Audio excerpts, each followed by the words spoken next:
Ce 17 août 1943, à 7h42 précise, le sergent technicien John Jack Ross était accroupi sous l'aile gauche d'un P-38 Lightning sur la base aérienne de Scarlett en Nouvelle-Guinée.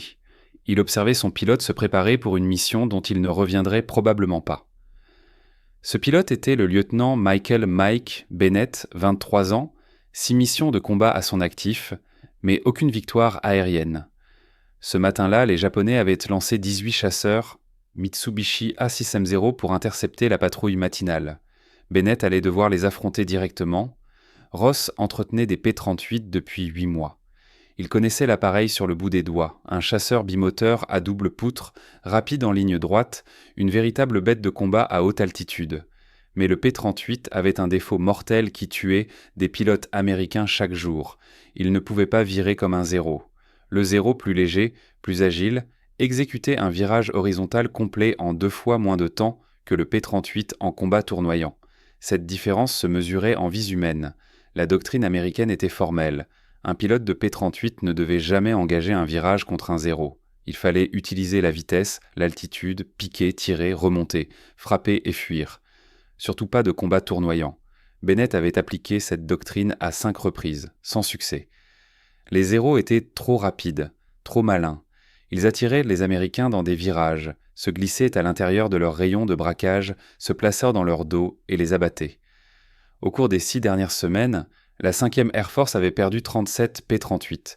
La plupart avaient été descendus dans des engagements tournants dont ils n'avaient pu s'extraire.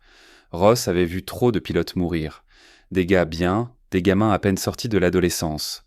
Ils montaient dans leur cockpit plein d'assurance et revenaient dans un cercueil, ou ne revenaient pas du tout. Le manuel d'instruction parlait d'erreurs de pilotage. Les instructeurs affirmaient que ces pilotes ne suivaient pas la doctrine. Mais Ross, lui, savait. Le problème ne venait pas des hommes. Il venait des câbles de commande. Les câbles des ailerons du P-38 traversaient les poutres arrière jusqu'à l'empennage, puis remontaient précisément vers les surfaces de contrôle via un système de poulies. Ce système présentait du jeu. Pas beaucoup, peut-être 1 centimètre en pleine déflexion. Mais ce infime jeu créait un délai, une latence entre le mouvement du manche et la réponse des ailerons. À haute vitesse, cela n'avait aucune conséquence. Mais à basse vitesse, lors de manœuvres serrées, cette fraction de seconde faisait toute la différence entre se glisser dans le virage d'un zéro ou se faire descendre. Ross en avait parlé à l'officier ingénieur 2 mois plus tôt. Ce dernier lui avait répondu que la tension des câbles était conforme aux spécifications. Les tolérances d'usine autorisaient ce jeu. Les modifier aurait invalidé la garantie de l'appareil. Et de toute façon, aucun mécanicien sur le terrain n'était habilité à modifier les systèmes de contrôle de vol. Cela nécessitait l'aval des ingénieurs de Lockheed, situés à plus de 11 000 km de là, en Californie. Alors Ross avait pris une décision qui violait toutes les règles du manuel de maintenance de l'Army Air Force. Il avait prélevé un morceau de fil à piano sur un appareil endommagé, l'avait coupé à une quinzaine de centimètres, l'avait plié en forme de Z, et l'avait installé comme tendeur sur le câble de l'aileron gauche du lieutenant Bennett. L'opération lui avait pris 8 minutes. Elle avait accru la tension du câble de 200 grammes et éliminé tout jeu. Personne ne s'en était aperçu. L'équipe de contrôle n'avait pas vérifié la tension des câbles ce matin-là. Elle se concentrait sur les niveaux d'huile et le chargement des munitions. Ross n'avait rien dit. Il avait regardé Bennett taxiérer jusqu'à la piste, le regard décollé, et le P-38 disparaître dans le ciel matinal en direction des chasseurs japonais. Ce qui allait se passer dans les 17 minutes suivantes changerait à jamais la façon dont tous les P-38 du théâtre Pacifique allaient voler. Le premier pilote que Ross avait perdu face à un zéro était le lieutenant Anthony Tony Reynolds le 9 juillet 1943. Reynolds était dans le secteur depuis 3 semaines. Ross avait travaillé sur son appareil chaque matin. Il parlait de la Californie. Reynolds venait de Fresno, Ross de San Diego. Tous deux avaient été mécaniciens automobiles avant la guerre. Ce jour-là, Reynolds avait décollé à 6h15 pour une mission de balayage. Il était revenu 2 heures plus tard avec 3 impacts de balles dans sa poutre gauche et une histoire sinistre. Un zéro s'était glissé à l'intérieur de son virage.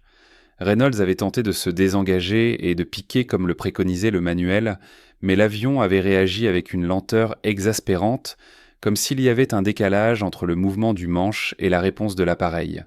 Le zéro l'avait presque eu. Il ne devait son salut qu'à son ailier qui avait abattu le chasseur japonais. Ross avait examiné les impacts. Ils étaient dégroupés. Un tir en déflexion parfait. Le pilote de Zero avait anticipé avec une précision mortelle la position où l'appareil de Reynolds allait se trouver.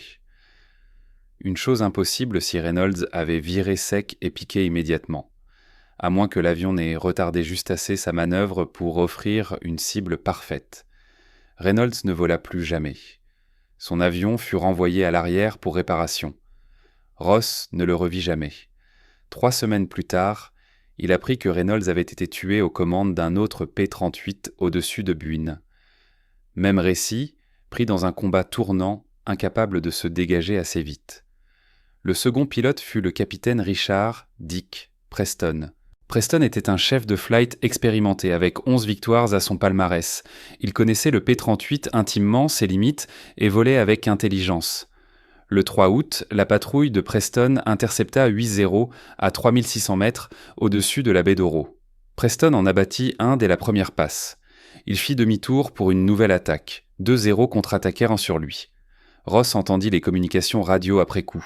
Preston avait tenté une ressource inversée pour fuir en split S. Il avait signalé que ses commandes répondaient mollement.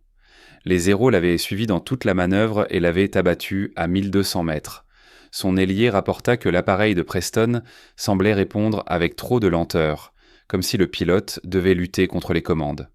Preston mourut dans le crash. Le chef mécanicien de Preston était un ami de Ross, un certain Davis, originaire du Texas. Davis était convaincu qu'il y avait un problème avec l'appareil. Il vérifia tout après la récupération de l'épave, réglage des moteurs, alignement des gouvernes, tension des câbles, tout était conforme aux spécifications. Rien ne clochait techniquement. Le rapport officiel conclut à une erreur de pilotage. Davis n'y crut pas. Ross non plus. À la mi-août, Ross avait vu 17 pilotes mourir. Certains, il les connaissait bien. La plupart, il ne les avait croisés que brièvement lors des vérifications pré-vol, mais il avait travaillé sur tous leurs avions, signé leur carnet d'entretien, les avait regardés quitter la piste, puis décoller. Certains revenaient, d'autres non. Ceux qui revenaient racontaient tout le même tous la même histoire. Le P-38 répondait avec une certaine lourdeur dans les manœuvres serrées, comme avec un léger décalage entre l'ordre du pilote et la réaction de l'appareil.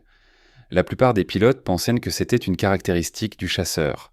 Un avion lourd, de grandes surfaces de contrôle, un peu de latence était normal. Mais Ross savait que ce n'était pas le cas. Il avait senti cette latence de ses propres mains en travaillant sur les câbles, ce infime jeu dans le système. Il commença à prêter une oreille attentive au son que produisaient les câbles lorsqu'il les tendait lors de la maintenance. Il y avait une tonalité spécifique, une sorte de vibration grave quand on les pinçait. Les câbles lâches sonnaient différemment des câbles bien tendus. Ross percevait la différence. Chaque P-38 sur la base avait des câbles qui sonnaient légèrement lâches, conformes aux spécifications, mais lâches. Il en parla à Davis un soir, après la mort de Preston. Davis demanda ce qu'on pouvait y faire. Ross répondit « Rien officiellement. Mais officieusement, il y a une solution. Cela exige juste de violer le règlement, ce qui pourrait nous valoir la cour martiale à tous les deux. » Le problème n'était pas que les pilotes américains ignoraient quoi faire. Ils le savaient. Chaque briefing le rappelait, chaque vol d'entraînement le martelait, ne jamais tourner avec un zéro. Utiliser la vitesse, l'altitude, frapper et fuir. La doctrine était claire. Le problème, c'était que le combat réel ne suivait pas la doctrine. Le lieutenant Michael Mike Bennett était en Nouvelle-Guinée depuis 2 mois. 23 ans, un gamin de la ferme du Nebraska. Il avait volé sur 6 missions de combat sans aucune victoire. Non pas parce qu'il était mauvais pilote, mais parce qu'il suivait les règles, et ces règles le plaçaient systématiquement dans des positions où il ne pouvait pas tirer. Lors de sa 3e mission, Bennett avait piqué sur un zéro depuis l'altitude, pris de la vitesse jusqu'à 650 km/h, arrivant face au soleil comme le préconisait le manuel. Le zéro était dans son collimateur, il commençait à ajuster son tir en déflexion quand le zéro fit un tonneau à gauche et piqua. Bennett tenta de le suivre.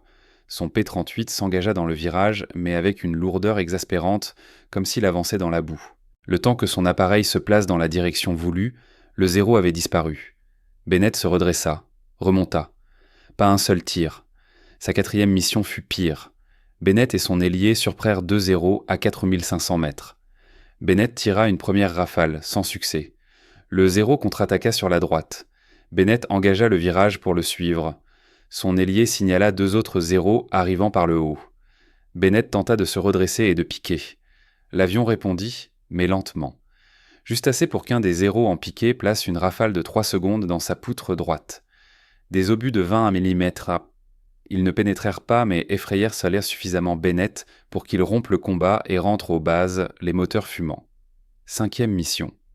Bennett vit son ailier mourir. Il s'appelait le lieutenant Daniel Danny Collins, 21 ans, de Philadelphie. Ils avaient suivi leur formation ensemble. Le 14 août, Collins fut séparé de la formation durant un combat aérien au-dessus du cap Gloucester. 2 0 se collèrent à sa queue. Collins tenta tout. Virage serré, contre, ciseaux. Les 0 le suivirent dans chaque manœuvre.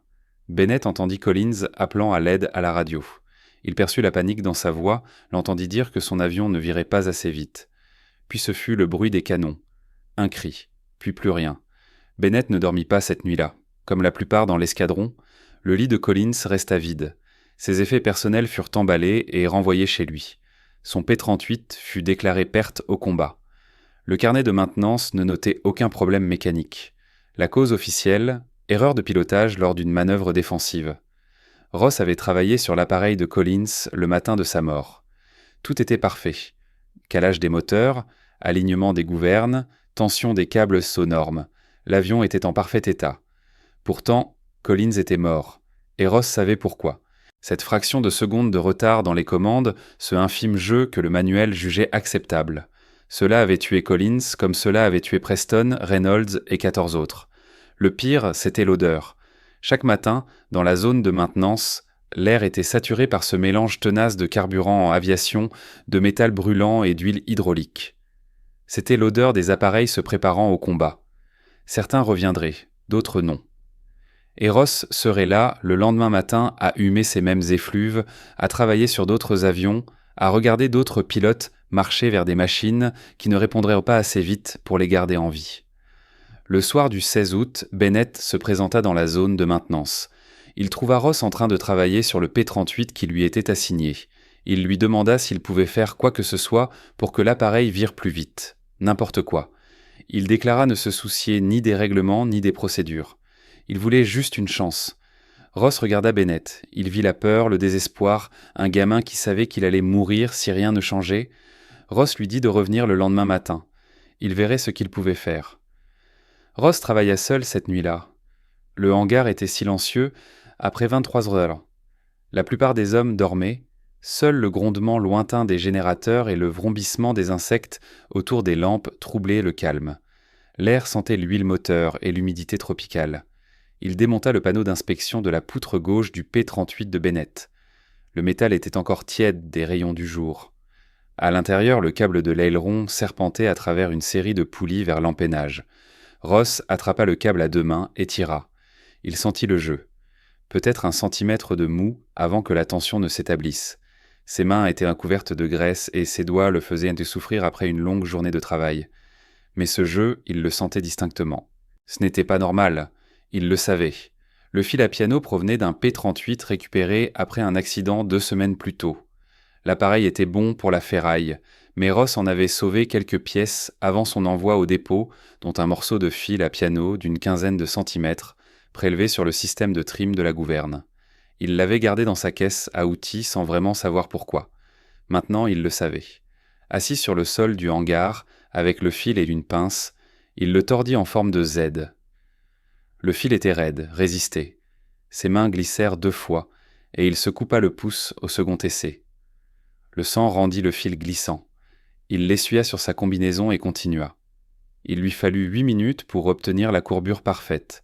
Cette forme en Z servirait de tendeur en ligne, ajoutant juste assez de précharge pour éliminer tout mou. L'installation fut plus délicate. L'espace à l'intérieur de la poutre était exigu.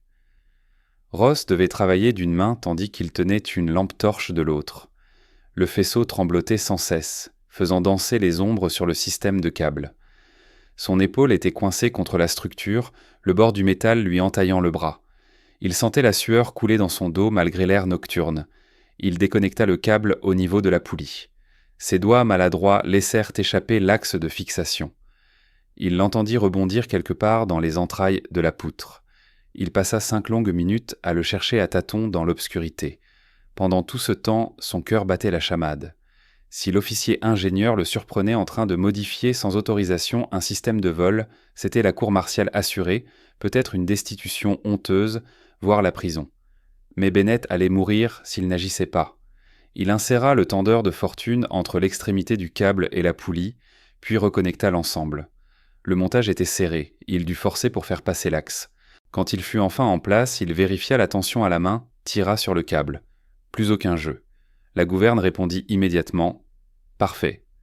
Ross remit le panneau d'inspection, rangea ses outils, essuya le sang sur le fil et sur ses mains, et quitta le hangar à 1h15. La nuit tropicale était humide et immobile. Au loin, le son de moteurs d'avion lui parvenait, sans doute des raiders nocturnes japonais. Ce bruit lui tordit l'estomac. Il venait de modifier un système de commande de vol sans autorisation, d'utiliser une pièce non réglementaire, de violer au moins une douzaine de règlements. Si la modification lâchait en vol, Bennett se cracherait et Ross en serait responsable. Mais si cela fonctionnait, Bennett aurait une chance de vivre. Ross regagna son lit. Il ne dormit pas, fixant le plafond jusqu'à l'aube. À 6h30, il se posta sur la ligne de vol. Il regarda l'équipe au sol, ravitailler et armer l'appareil de Bennett. Il regarda Bennett sortir du briefing, s'installer dans le cockpit. À 7h42, Bennett décolla. Ross, debout sur la piste, regarda le P-38 s'élever dans le ciel matinal, se joindre à la formation de 16 autres appareils, mettre le cap au nord-ouest en direction de l'espace aérien japonais. Puis il ne lui resta plus qu'à attendre. L'engagement débuta à 8h14. La patrouille de 4 P-38 de Bennett intercepta 9-0 à 4000 mètres au-dessus du golfe d'Oro. Le soleil du matin était dans leur dos. Condition parfaite pour une attaque en piqué. Bennett volait en position numéro 3. Son chef d'élément annonça l'assaut. Ils s'engagèrent en... Bennett visa un 0 à l'arrière de la formation. Piquant depuis l'altitude, il atteignit 610 km/h. Le 0 grossit dans son collimateur. Il distinguait le Hinomaru sur le fuselage, la tête du pilote sous la verrière. Il pressa la détente. Les 4 mitrailleuses de calibre 50 et le canon de 20 mm tonnèrent. Les traceurs filèrent. La plupart manquèrent à leur cible. Quelques impacts étincelèrent sur l'aile du 0. Insuffisant. Le 0 effectua un tonneau sec à droite et piqua. Bennett engagea le virage pour le suivre. C'est à ce moment-là qu'il le sentit. L'avion répondit instantanément. Aucun délai, aucune latence. Le manche bougea et l'appareil vira immédiatement. Bennett n'avait jamais senti son P-38 se comporter ainsi. C'était comme si l'avion avait attendu son ordre pour l'exécuter à la microseconde près. Il effectua une rotation de 90 degrés en un temps record. Il abaissa le nez. Le 0 était là, pile dans son viseur. Il tira à nouveau, une rafale de 3 secondes. Les projectiles remontèrent de fuselage du 0 de la queue au cockpit. Le moteur explosa. Des débris volèrent. L'avion se retourna et chuta vers la jungle en contrebas, traînant un panache de fumée noire. Première victoire pour Bennett, mais il n'y avait pas de temps pour célébrer. Son ailier signala des 0 piquant du dessus. Bennett leva les yeux, en aperçut 3 qui descendaient en piqué peu prononcé, rapide comme l'éclair. Ils avaient revu leurs camarades tomber. À présent, ils voulaient à la revanche. Bennett poussa les manettes des gaz, entama une montée, mais les 0 étaient plus vifs en piqué. Ils seraient sur lui en quelques secondes. Sa seule option était de contre-attaquer. Tous ses instincts lui hurlaient de continuer à monter, à fuir. C'était la doctrine. Mais aujourd'hui, la doctrine signifiait la mort. Il vira sec à gauche et tira sur le manche. Le P-38 se retourna avec une vivacité qu'il n'avait jamais connue. Le nez traversa l'horizon. Il aperçut le 0 de tête, engagé dans son virage, mais qui n'avait visiblement pas anticipé un renversement aussi foudroyant. Le 0 était mal placé, vulnérable. Bennett ajusta son tir, fit feu, toucha le 0 à la racine de l'aile gauche. L'aile se plia. Le 0 partit en vrille. 2 victoires en 30 secondes. Les 2 0 restants tentèrent un ciseau avec lui, alternant les virages pour provoquer un dépassement. Bennett leur tint tête. À chaque inversion de direction, son P-38 s'engageait dans le virage instantanément. Aucun délai, aucune lutte avec les commandes. L'avion faisait exactement ce qu'il voulait, au moment exact où il le voulait. C'était comme piloter un appareil différent, comme si on avait retiré des poids invisibles du système de contrôle. Un zéro commit une erreur. Se renversa trop brutalement, perdit trop de vitesse. Bennett se glissa à l'intérieur de son virage. À courte portée, 60 mètres peut-être. Il tira. Impossible de manquer. Le zéro vola en éclats. Des morceaux de l'appareil passèrent en tournoyant devant son cockpit. Il sentit le P-38 vibrer lorsque des débris heurtèrent de sa poutre droite. 3 victoires. Le 4e zéro prit la fuite. Bennett ne le poursuivit pas. Il était bas en carburant et en munitions. Il reprit de l'altitude, se reforma avec les survivants de sa patrouille et mit le cap sur la base. L'engagement entier n'avait duré que 7 minutes.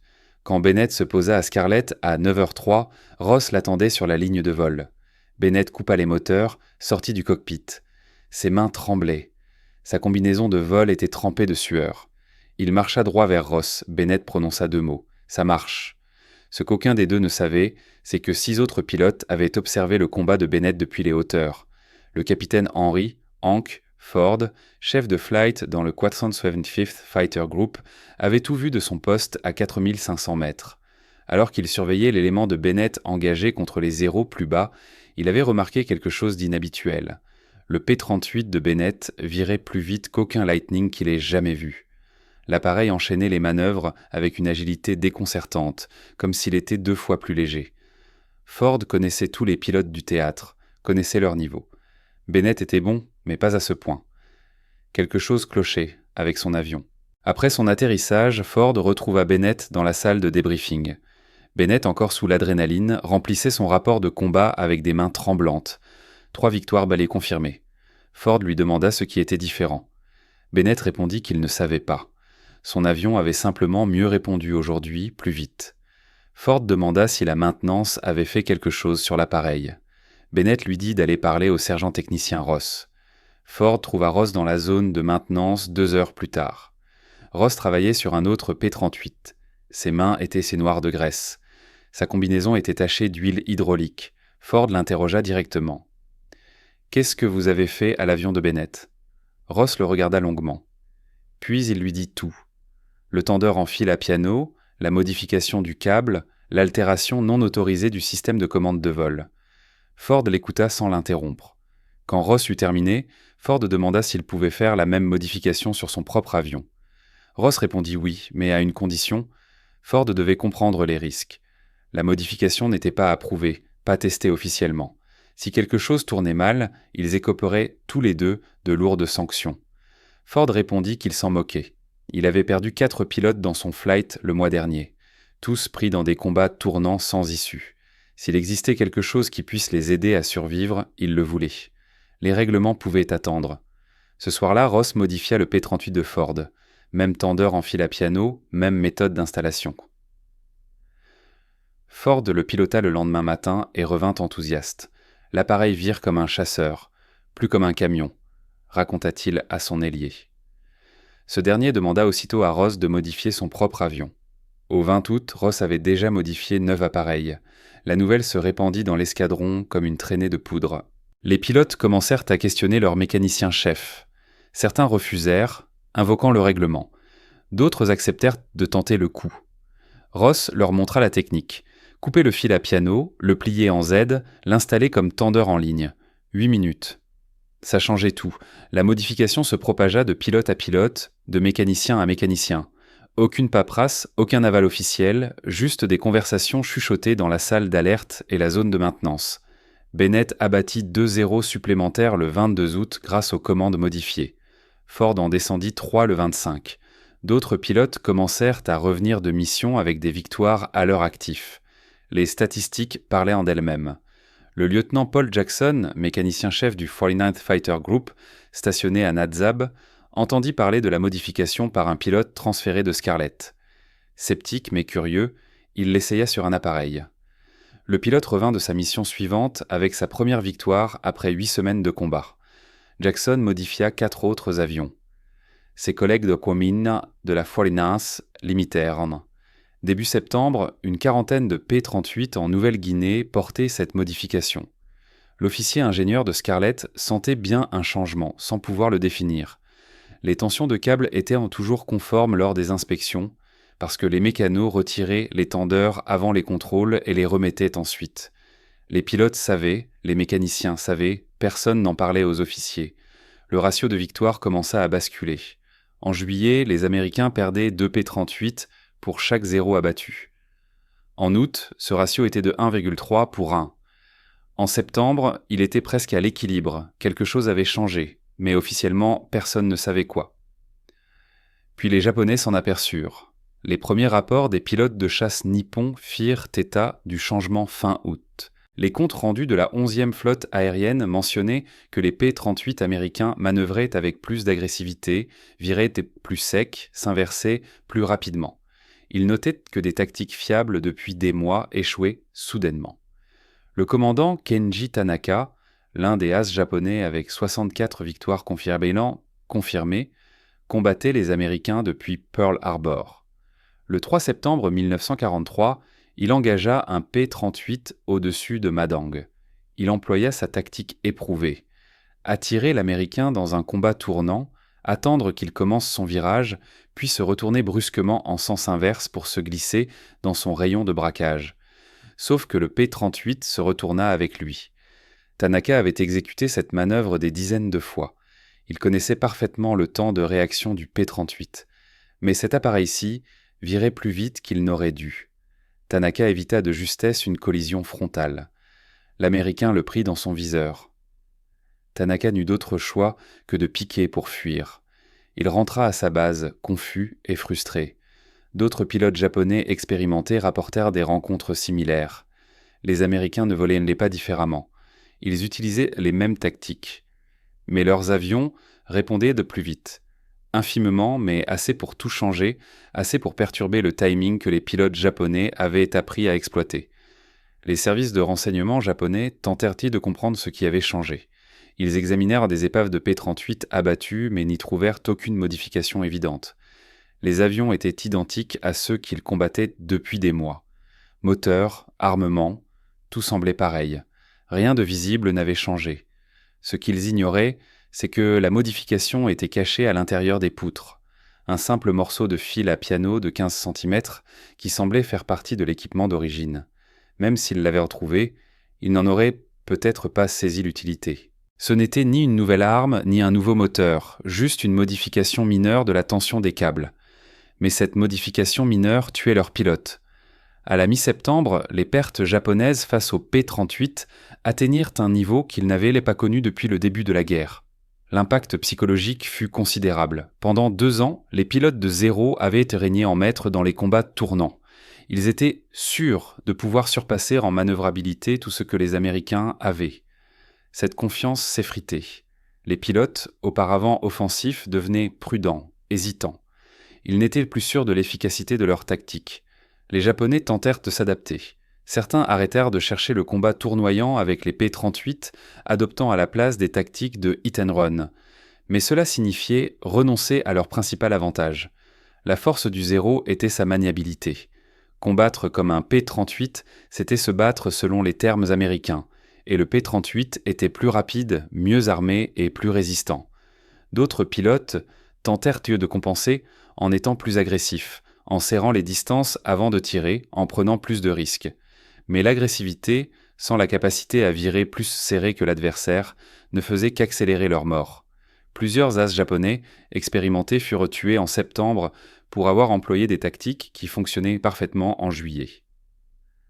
Le problème fondamental pour les pilotes japonais était qu'ils combattaient un ennemi invisible. Ils savaient que quelque chose avait changé, mais ignoraient quoi, et ne pouvaient donc pas trouver de parade. On ne peut pas développer de tactique contre une modification dont on ignore l'existence. Fin septembre, la 11e flotte aérienne avait perdu 38 chasseurs face au P-38. Les pertes américaines s'élevaient à 22 appareils pour la même période. Le ratio s'était inversé. Pour la première fois dans la guerre du Pacifique, les P-38 abattaient plus de zéro qu'ils n'en perdaient. Le commandement japonais ordonna à ses pilotes d'éviter d'engager le combat avec les P-38 sans avantage numérique significatif. Cet ordre marqua un tournant décisif. Le zéro était passé du statut de chasseur à celui de proie, et tout cela tenait à un morceau de fil à piano qui n'aurait jamais dû être installé. La modification ne fut jamais officialisée pendant la guerre. L'Engineering Command de l'Army Air Force en eut connaissance en octobre 1943 lorsqu'un inspecteur de maintenance à Scarlett remarqua des incohérences dans les mesures de tension des câbles. Il retraça ces anomalies jusqu'au tendeur de fortune, rédigea un rapport et le remonta dans la chaîne hiérarchique. Le rapport resta sans réponse pendant 3 semaines, le temps que les officiers débattent de la marche à suivre. La modification violait le règlement, mais elle fonctionnait. Les escadrons qui l'utilisaient affichaient des ratios de victoire nettement supérieurs. Les pilotes survivaient. La question n'était plus de savoir si la modification était utile, mais plutôt de choisir entre punir les mécanos pour insubordination ou entériner tacitement leur initiative après coup. En novembre, Lockheed envoya une équipe d'ingénieurs en Nouvelle-Guinée pour évaluer la modification. Ils la testèrent, mesurèrent les tensions, calculèrent les charges, effectuèrent des vols d'essai. Leur conclusion fut sans appel. La modification était sûre et efficace. Elle aurait dû faire partie de la conception initiale. Lockheed intégra un système de tension similaire dans le modèle P-38J dont la production démarra en décembre 1943. Mais Ross ne reçut jamais de reconnaissance officielle. Aucune citation, aucune médaille, aucune mention dans un rapport. La documentation officielle de Lockheed attribua l'amélioration du système de commande à l'analyse des ingénieurs. Le nom de Ross n'apparaissait nulle part. Bennett survécut à la guerre. Il effectua 63 missions de combat, abattit 11 appareils japonais, rentra au Nebraska en 1945, épousa sa sweetheart de lycée, eut 4 enfants et travailla comme pilote d'épandage agricole pendant 37 ans. Il n'oublia jamais ce que Ross avait fait pour lui. Chaque année, le 17 août, il l'appelait pour le remercier de lui avoir sauvé la vie. Ford survécut également. Devenu commandant d'escadron, il mena son unité durant la campagne des Philippines et abattit 16 avions ennemis. Après la guerre, il resta dans l'US Air Force et prit sa retraite avec le grade de colonel en 1963. Il raconta l'histoire de la modification de Ross à chaque jeune officier de maintenance qu'il supervisa, leur faisant comprendre que les meilleures solutions viennent parfois des mécaniciens, qui sur le terrain perçoivent des problèmes que les ingénieurs, dans leur bureau, ne voient pas.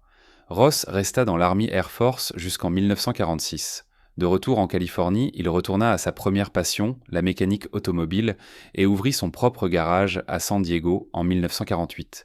Il y travailla pendant 42 ans. Il parlait rarement de la guerre. Quand on l'interrogeait, il se contentait de dire « J'étais mécanicien. Je réparais des avions, c'est tout ». En 1991, un historien militaire, en train de faire des recherches sur les modifications des P-38, tomba sur des mentions du tendeur en fil à piano dans des carnets de maintenance de Nouvelle-Guinée. Il retrouva Ross grâce au registre des anciens combattants. Ross avait alors 73 ans et travaillait encore à mi-temps dans son garage. L'historien l'interrogea sur la modification. Ross confirma l'histoire en précisant que ce n'était rien de spécial, juste une chose qui devait être faite. L'historien estima que cette modification avait pu sauver entre 80 et 100 pilotes américains en se basant sur l'amélioration des taux de survie dans les escadrons qu'il avait adoptés. Ross répondit qu'il n'avait jamais compté. Il se souvenait simplement des pilotes qui étaient rentrés. Bennett, Ford, Jackson et les autres. Pour lui, cela suffisait. John Jack Ross s'éteignit en 2006 à l'âge de 88 ans. Il fut inhumé au cimetière Pacific View, en Californie. Sa nécrologie mentionnait son service durant la Seconde Guerre mondiale en tant que mécanicien aéronautique. Elle ne parlait pas du tendeur en fil à piano, elle ne disait rien du fait qu'il avait changé la façon de combattre des chasseurs américains, rien sur le fait qu'il avait enfreint le règlement pour sauver des vies. Son garage de San Diego existe toujours, sous une autre enseigne, mais dans le bureau à l'arrière est accrochée une photographie décolorée. On y voit un jeune mécanicien en combinaison, debout à côté d'un P-38 Lightning. Au dos, une date est inscrite. Août 1943, Nouvelle-Guinée. C'est ainsi que l'innovation voit vraiment le jour pendant la guerre. Non pas through les canaux officiels ou les comités d'ingénieurs, mais par des sergents et des mécaniciens qui, sur le terrain, identifient un problème, trouvent une solution et n'attendent pas la permission pour sauver des vies.